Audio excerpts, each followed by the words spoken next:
Welcome back to the channel. Today I'm going to show you a track I'm working on because I really like it, and I want to show you how I layer my sounds together to create a nice, full, interesting, unique sound. And we have a house track, kind of a dark house track today, and I'm going to break it all down. So first, let's dive right in. Let's just take a listen to it so you can see it, and then I'm going to show you all the layers that go behind it so that you can apply these principles to your music and help you better understand how to actually do this effectively. So let's take a listen.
Basically, the way I layer my sounds is I like to think of it as filling out the frequency spectrum. Oftentimes people will say, how do I get that full sound? What do I have to do with the mixing to get that sound? And it's not a mixing thing, it's an arrangement thing. It's a matter of taking the right layers to fill out the frequency spectrum, right? It's kind of like a candy bar. You want to have your layer of chocolate, peanut butter, little crunchy wafer, and then maybe some almonds, right? So you have different things that are contrasting which actually create a whole. So that's a similar thing that we have going on here. So let's take a look at how all of these are actually working together to fill out the frequency spectrum. So first, let's just solo the drums. This is what we have for our drums. They're actually pretty simple. The thing is, when you want to have a more full arrangement, you have to keep your parts simple so they don't clash. So first component is we're going to look at rhythm. So here is our drum track.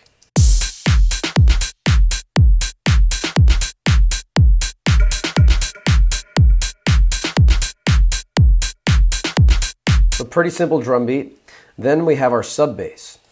So we have our rhythm, and now we're adding our very low, deep sub bass to capture that low end, right? So we're going to work our way up like a pyramid.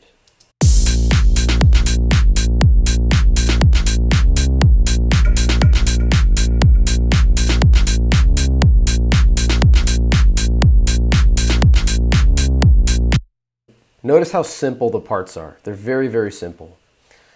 Simple and repetitive, nothing crazy or complicated. The next thing from there would be our dark pad. This is going to give us that lower mid-range, the layer right above the sub bass.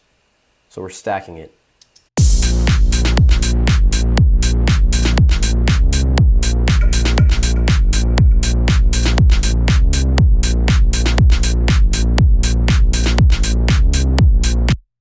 Then from there, we'll go to our pad.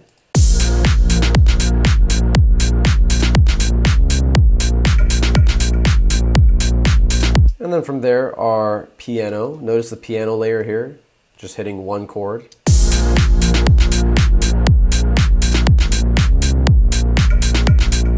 So now we're starting to fill up the mid-range. You see how this candy bar is starting to layer and stack? Then from there, we have our guitar, the main melody.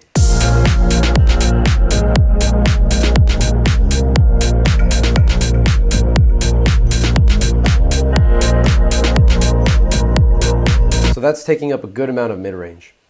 From there, it's a matter of getting our high end. So now let's look at what we have to fill out the high end spectrum. So we have a noisy synth pad, which is creating that white noise right here.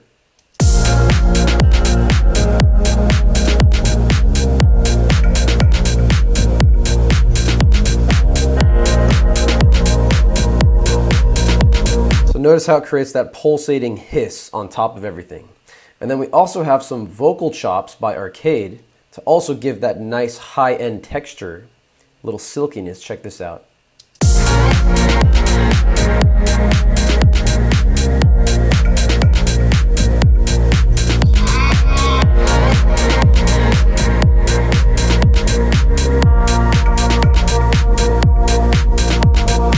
So we also have another white noise, which is going up and down in pitch to also enhance the high end side of our layering. So check it out, it's right here, downfall.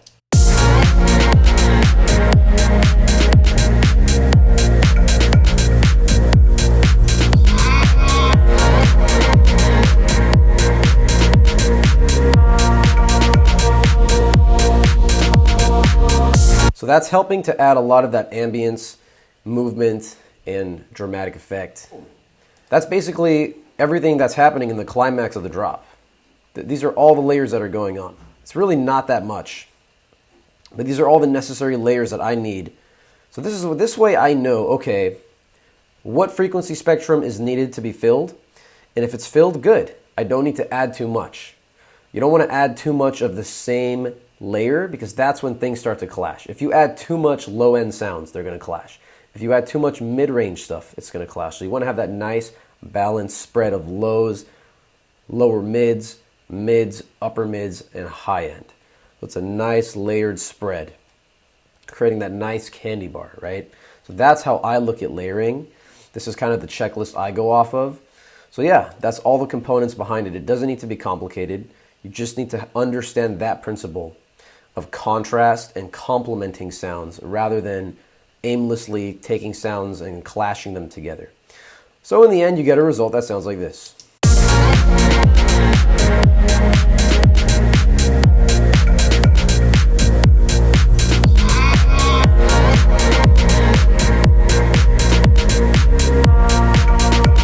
So that's basically layering in a nutshell. Very simple. That's how I think about it. That's how I do it.